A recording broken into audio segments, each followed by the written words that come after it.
A major air disaster in Sioux City. A United Airlines DC-10 with about 292 people on board crashed just short of the Sioux Gateway Airport at 4 o'clock this afternoon.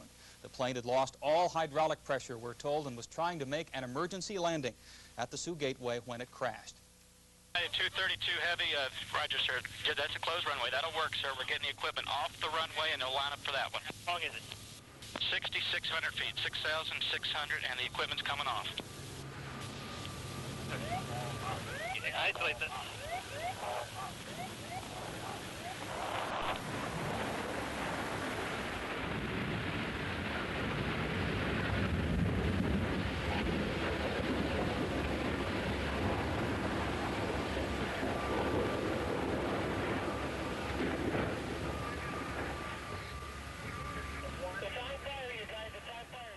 On July 19th, 1989, United Flight 232, a DC-10, was en route from Denver to Chicago, and it made an emergency crash landing in Sioux City, Iowa. There were 297 people on board. 184 people lived, 113 people died, and of the 184 that lived, 13 people walked away without a scratch, without a smudge, without any type of injury. I was one of those 13 people. The plane itself was completely full. It was summertime. It was family month, I think, or whatever they called it for United Airlines, so there were a lot of children on the plane. A DC-10 has 2 seats, an aisle, 5 seats, an aisle, and 2 seats. As I mentioned, every seat was taken. Every jump seat, which are those seats that fold out, crew trying to get back, just completely full. And when we were 40 minutes away from landing in Chicago, there was a huge explosion. I mean, it sounded like a bomb. And at that time, in fact, it was before the first Persian Gulf War, and there was a lot of tension in the Middle East. So I definitely thought it was a bomb, and it came from the back in the tail section. And what that was, it was the tail engine exploding. And when the tail engine exploded, shrapnel from that fan disc severed the hydraulic lines, and the plane, the pilot lost all control of the plane. The hydraulics control everything on a plane. The rudder, the ailerons, the flaps, all the different things that a pilot does is controlled by hydraulics. The good news is there's a secondary hydraulic system and even a tertiary hydraulic system. The bad news is that piece of shrapnel cut all 3 hydraulic systems at the same time. So essentially what you had was a DC-10 loaded with people, 30,000 feet, 600 or 700 miles an hour, and the only thing that the pilots had left to control the plane was gravity and the thrust of the 2 engines. We were in Colorado on vacation at Michelle's parents' house, and they lived near Durango, Colorado, beautiful mountain home on the side of a mountain. We drove there in the station wagon. We had, our oldest son was 3.5, and then we had a 1.5-year-old, and Michelle was pregnant, so we loaded up the station wagon and made the nice 30-hour drive to Colorado. And what else? Oh, throw the puppy in there too. So about halfway through that trip, I got a call back from home that my grandpa passed away. So no doubt about it, I had to get back to Chicago. The idea of loading up that station wagon, though, and making a quick drive across the country wasn't too appealing. So I said to my wife, Michelle, I said, why don't you stay here with the kids, with your parents? I'll fly back home to Chicago, go to the wake and the funeral, fly back to Colorado, and then we'll drive back. So sure enough, I called, got my plane all booked up. My father-in-law took me to the Durango airport in the morning, and I was going to fly Durango to Denver, Denver to Chicago. So he dropped me off at the curb and drove away, like every good father-in-law does. And I walk in, I immediately find out that my Durango to Denver flight is canceled. So, which was going to make me miss my connection Denver to Chicago. So usually it's the plane you don't get on that has a problem. So when I was checking in, he said to me, listen, you're going to miss your connection. Why don't you let me book up your connection while we're here? He says, oh, there's 2 flights that leave about the same time from Denver to Chicago. And a lot of times people ask me, they're like, did you hear a voice about like the fact is I was very hungry. And one of the planes was DC-10, and I knew at that time at least DC-10s had better lunches. So like, you know, why did you get on the flight It's because I was going for the big lunch, and in fact, it was a great lunch. Chicken fingers, there was a Twix bar, a nice apple, and I think there was something else there. And then the kid next to me fell asleep, and the guy's like, "You want his lunch too?" So I actually went down with 2 lunches in me. So that's my new motto, by the way. But anyway, I did pick the DC-10. Everything was going good. I was actually writing out the eulogy because I was the oldest grandson, and that's where my mind and my heart was, you know. And then all of a sudden, this big explosion from the tail section. The plane shook hard, and I was reading a book at the time. The book went flying out of my hands, but the plane didn't do any like downward spin. You know, everybody then was like, "Oh, I remember once this happened, that happened." The pilot came on right away, told us that we lost our number 2 engine. We're going to be a little bit late in getting to Chicago. I don't think he yet knew what was going on because all the hydraulic systems were cut. He had really no control on the plane except for gravity and thrust, and that wasn't supposed to be. There was no procedure for that because statistically it was impossible to have complete hydraulic failure. So they were still diagnosing, maybe it was a bad light or whatever, but they quickly found out that all they had left was gravity and the thrust of the 2 wing engines. And with that, then, that's how they began to control the plane. When they wanted the plane to fly, they put power on those 2 wings, and when they needed it to drop, they took the power off. The plane didn't want to fly straight after the explosion. It only wanted to fly in a right-hand turn circle. So the net of it was, after 3 large circles over about 40 minutes of time, he was actually lined up with the Sioux City Airport at the end of one of those circles. And all he did was turn off the engines and try to hit the runway. So I'm flying back, the explosion happens. My only concern at that time was, how am I going to get to the wake and to the funeral, you know? After the explosion, which was significant, the plane felt as stable as normal. It sounded a little bit differently, and that was the engines thrusting, but I went back to reading my book. I never thought the plane was going to crash. Then the flight attendants came on. By this time, the flight attendants knew, by obviously talking to the pilots, that it was a grave situation. They then taught us the emergency landing techniques of bending over and grabbing your ankles. And I wouldn't say that it wasn't tense, because it was very tense. Some people were very afraid, obviously, and the passengers tried to soothe or comfort each other. But I never thought I was going to crash. I never thought I was going to die. So then, 4 minutes before the landing, I remember looking out the window, and we were pretty high. At that time, the flight attendants were already yelling, "Brace, brace, brace," which is our clue, obviously, to bend over and grab our ankles. And then I did. And I was waiting, and I was waiting, and I was waiting for a big, like a belly landing, smash it onto the runway kind of landing, knowing that anything in between would be there. I don't know. But I didn't get that feeling. All of a sudden, it kind of felt like a little bit of almost like a stone skipping versus a stone kerplunking. And that was the right wing hitting the runway. So what happened is, to get the plane down on that approach, the pilots had to turn off all the power. And at the last minute, the plane stalled, and the right wing clipped the runway. A DC-10 is 60 yards long, and the pilot sits almost 30 feet in the air. So the plane rolled hard to the right, and the right wing clipped the runway, and then that caused the DC-10 to stand on its nose or on its head. The tail broke off. The explosion occurred. It flipped over and rotated around. When it rotated around, the 2 wings broke off. The cockpit broke off when it did the somersault. And then this piece that I was in was row 9 through row 20-something. There was 43 rows on the airplane. So I was basically in the middle of the middle. I was in row 16, seat G. Might want to write that down. And it slid for 1.125 miles past the crash site, on fire, down the runway, and then into a cornfield. And while I was crashing, I was 100% cognizant, and you would look at the footage and not think so. And at that point, I remember saying inside my mind that I was like waiting to get cut in half or blown up or something. I knew it was going to be quick. And it was like being pushed off a cliff with a blindfold on. You know inevitably what's going to happen, and you're falling, and you're waiting to hit the ground. And that's kind of how I felt while I was crashing. I was waiting to get blown up or cut in half or something.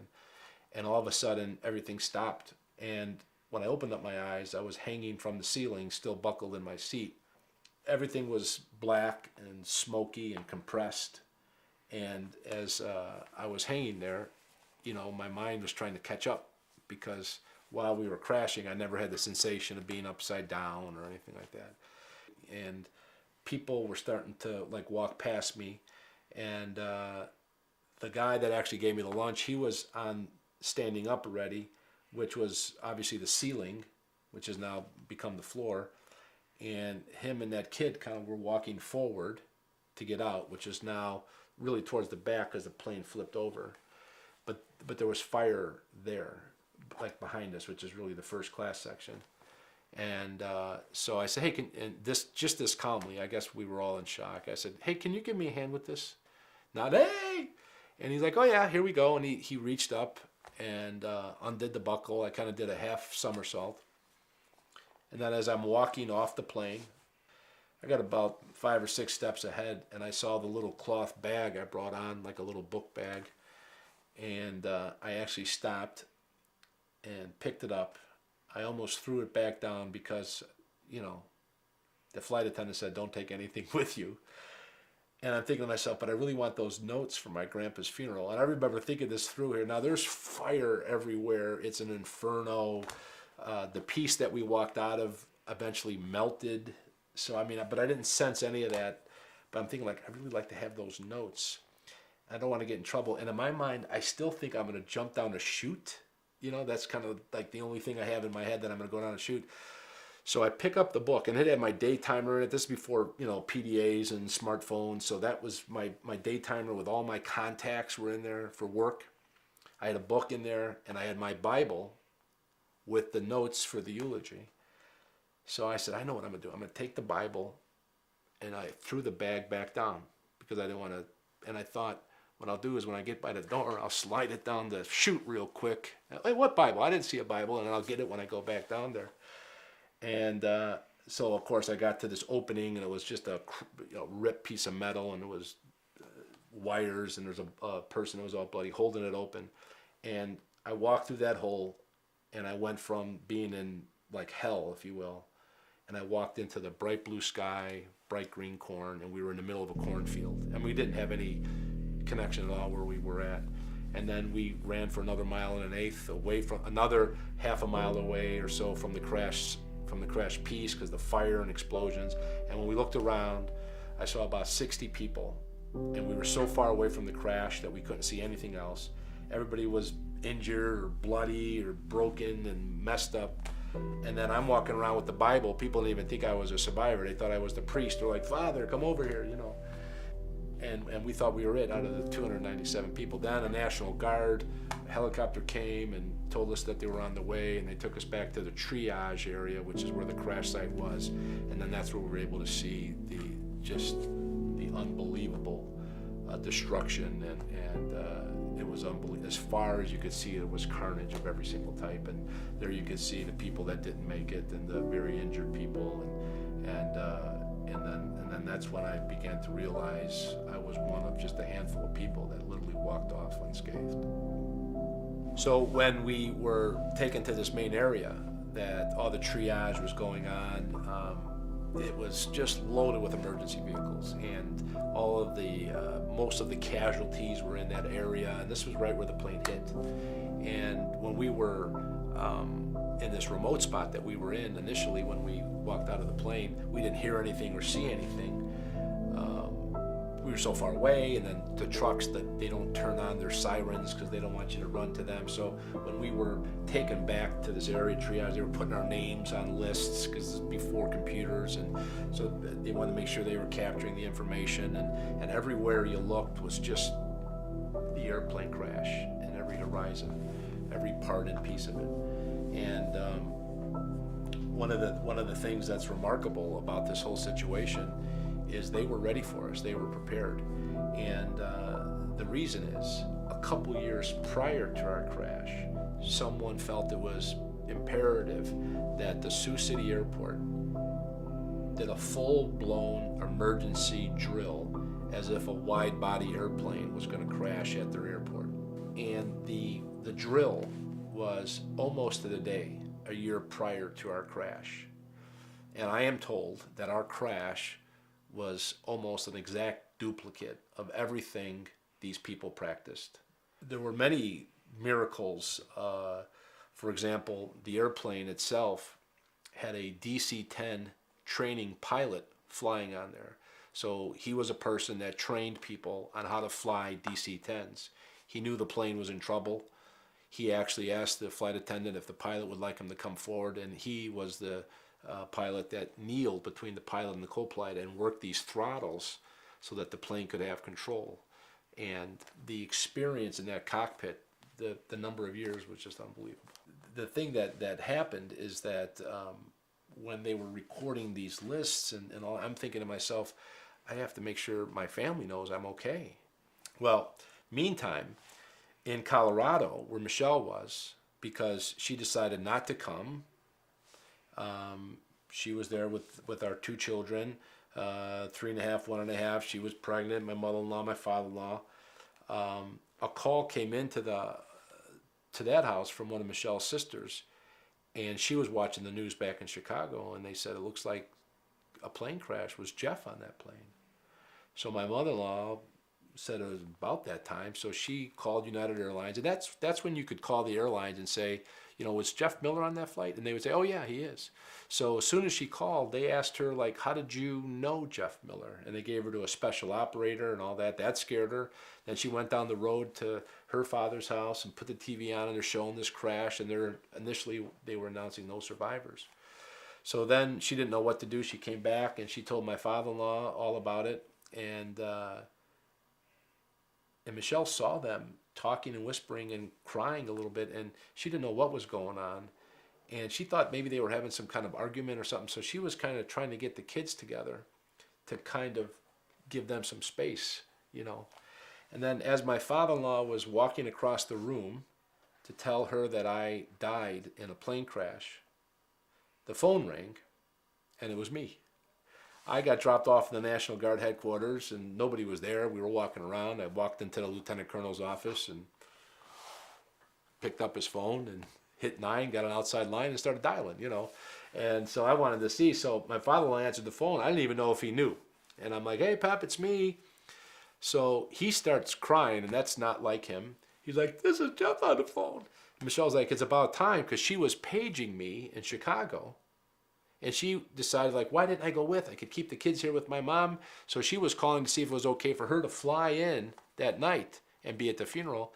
So my father-in-law was like, this is Jeff on the phone. And she's thinking, like, it's about time. And then between the other, she didn't know what was going on. His plane crashed, but he's okay. So she actually found out that I crashed and I lived all at the same time. And I'm thankful for that, because who knows, you know, being pregnant, that's a pretty stressful thing. So there's already now starting to be a bit of a queue behind me to use the phone. So I'm like, hey, Michelle, make sure everybody in Chicago knows that I'm okay. Well, everybody in Chicago that knew me was at my grandpa's funeral, because that's why I was flying from Chicago, from Durango back home, is to go to my grandpa's funeral. And my plan was to go to the funeral and the wake, fly, you know, go to the wake and funeral, and then fly back and then drive back with Michelle and the kids. So everybody that knows me is at the funeral parlor, at the wake. So somebody else made a call into there and asked for Philip, who's my uncle. And it was my grandpa that passed, his father, right, my grandfather. And they told him that it looks like Jeff's plane crashed. So he went in the funeral director's office, looked at the television. Sure enough, he's seeing the crash. He calls United, finds out, you know, how did you know Jeff? You know, and he got the special operator thing too. So now he's stuck with this news of Jeff's dead at his father's funeral. My mom is there, of course, and that was her father that passed, my grandpa. And he knows that there's a window of time where he's going to have to come clean with this news. This is before texting and phones, so it would have been a lot shorter window now. So he doesn't know what to do. He tells another one of my cousins, and between the two of them, they're, you know, figuring it all out. And my sister's like, what's wrong with you guys? Why, you know, and everybody thinks maybe he's upset because his dad passed, you know, grandpa. So there's a bit of a tension there, and my grandpa was a very loved man, and long line to view the body. So it was jam-packed, all Italian, right? So quite a bit of passion. And the last thing I said to Michelle when I hung up with her is make sure everybody at home knows that I'm okay. Of course, she had the wherewithal to think everybody's at the funeral parlor. In the meantime, Philip said, hey, listen, I don't care who calls here. Make sure that they get me, no matter who they ask for, because he doesn't know what to do yet. So then the phone rings. Michelle asked for my mother, which would have been a big mistake. And Phil gets the phone, and she's like, Phil, I just talked to Jeff. He's alive. He walked off the plane and this and that. And Philip has been holding this in this whole time. He doesn't know what to do. He's just whatever. And he never really said anything to Michelle at all. He drops the phone and walks out of the funeral director's office amongst all the people that are there to view the body of my grandpa. He's alive! He's alive! Oh my God, he's alive! And he's just releasing it. And the place is going bananas now because they think he's talking about grandpa, right? And he's like, oh, he's walking, oh! And he's not really talking much. He's just, he's not hysterical crazy, but he's just releasing this, and he says he never did it, but we have eyewitnesses that saw it happen. And then the place goes crazy because, half the people think that my grandpa's alive, not half, but, and then they're all asking questions and Philip doesn't have any answers. And I just can't believe I wasn't there. I mean, that would have been something I really would like to have been at. But so then everybody found out that I crashed and I survived there. So really only other than my father-in-law and Philip, maybe my mother-in-law, did anybody really know or feel like I was dead based on the crash. So I'm thankful for that because that would have been a real significant thing.